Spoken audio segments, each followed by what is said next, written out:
Hey friends, it's Brad Brain. Today my theme is getting serious about getting results. I have a few important points that I'll make, and then I'll tie them all together under this theme, getting serious about getting results. And then at the end, I'm going to leave you with a transferable message that you'll be able to take and use so that you can get serious about getting results. So recently I had a harsh dose of reality. Turns out that technically I am obese. Now, this is something that I have some cognitive dissonance with. I don't feel obese. I'm an active guy. I play all sorts of sports. I play hockey. I have 3 black belts in Taekwondo, and I didn't take it up until I was an adult. I run the Emperor's Challenge each year. I've done that 5 times now.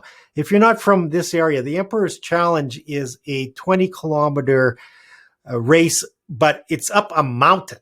So it's a half marathon in the Rocky Mountains, and it has a 2,000-foot elevation gain during the 20 kilometers. When I think of myself, I think, hey, I'm actually in pretty good shape. And so I'll also think about, for instance, there's something called the body mass index. And with this system, there are some criticisms about this system in the scientific community about how it can give distorted readings for big guys like me. I'm a pretty big fellow. And in my own self-talk, I said, well, yeah, sure, I weigh, but it's muscle, right? Muscle weighs more than fat. Everybody says that, don't they? So to be honest though, this is the first important point, is we tend to underestimate the severity of our own situation. I'll repeat that. We tend to underestimate the severity of our own situation. So I will step on the scale, but then I'll say, yeah, but I'm actually in pretty good shape, or muscle weighs more than fat, right? It's self-deceptive. So one of the things through the pandemic, with us being at home and just all the different things that have come with that, is I've discovered Amazon, and I've ended up picking up all sorts of things on Amazon, things I probably wouldn't find locally, including a lot of fitness gear and skin fold calipers. Now, skin fold calipers, it's a measuring tool that helps you measure the amount of fat in your body. So what you do is it's kind of like a little pincher, and you'll put it on different spots in your body, like on your bicep, for instance, and you can see, how much fat's on your arm. So I got these things, and guess what the skin fold calipers tell me? They also tell me that I'm obese. So this is the importance of having measuring tools rather than just our own impressions and feelings and subjective measures, is that the measuring tools, they don't lie, right? There's no self-deceptive element about a measuring tool. So here's another example: heart monitors. Lots of times people will think that they are doing a lot of exercise, but when you wear a heart monitor, you can tell whether your heart's beating in the right target zones or not. So that's a little bit of a message for all the golf enthusiasts out there who, they go out and hit 18 holes and they think they've got a workout. Not as much as you think, guys. When I was a younger man, I was very active. I was able to get away with stuff because I was so active. I was able to get away with terrible nutrition and poor sleep habits, and just staying up late and drinking beer. And you could get away with that stuff when you're young and as active as I was. More recently, can't get away with that stuff anymore. And I wanted to lose weight. I had this dream of losing weight, and I was still pretty active, but thinking about nutrition anyway. I wouldn't say I was super good at monitoring what I was eating, but at least it was on my mind. But here's the point: is that this dream of losing weight was just that. It was a dream. It wasn't really a goal, because I didn't have an action plan, not a real action plan anyway, right? So if you don't have an action plan, then a goal is just a dream. But today, I bought this. This is my new training journal. And what I'm going to do is track all sorts of things. I'm going to track my workouts. I'll track my personal best. I'll track my weight. I'll track my skin caliper measurements. And by tracking my progress, what I will be able to do is get more serious about getting results. So here's the thing.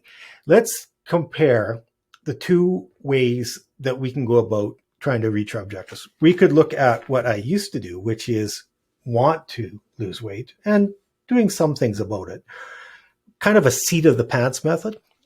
Contrast that with getting serious about stuff, where I'm going to be writing down what my workouts actually are, what my body is doing, right? If I'm dropping any weight on the scale, if my skin caliper measurements are going down, if I lift more than I did the day before, if even when I get around to figuring out my food intake, I'll track that. I just don't know how to do it yet. So by tracking all these things, now I stand a far more likely chance of actually achieving the results I'm looking for. I'm getting serious about getting results. And that's my other important message for us today. And that's what gets measured gets improved upon. Okay, second message, what gets measured gets improved upon. But even further, what gets measured and reported gets improved immensely. What does that mean? That means that, let's say you have an objective and you share that with somebody, your spouse or your best friend, or maybe your financial planner if it's a financial objective.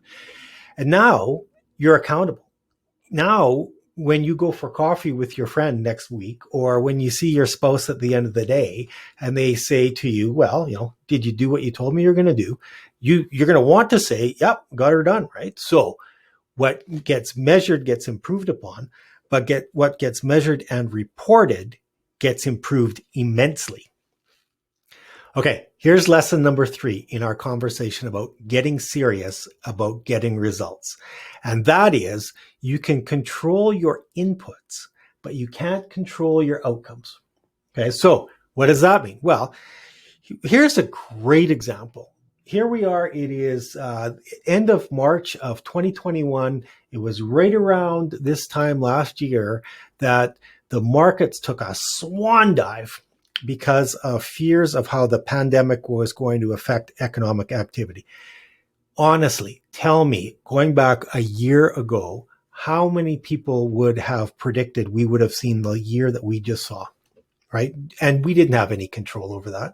Did we have control over whether the provincial government was shutting down businesses? Did we have control over how quickly vaccines got rolled out? Did we have control over the stock market? No, the answer to that is no, we did not. We did not have control over those things, but we had control over what we did about them. You can control your inputs, but you can't control your outcomes. What that means then is, don't worry about measuring outcomes. Measure what you can control. Measure your inputs. Come up with an action plan of the things that are within your control. Measure it. Track that stuff. So whether you're putting money into your RRSP on a monthly basis, whether you increase the amount of money you're putting in over time, whether you've talked to your financial planner lately, book a review appointment, buying more insurance, setting up an emergency fund. These are the things that you can control. Measure them, report on them to somebody who's going to keep you accountable.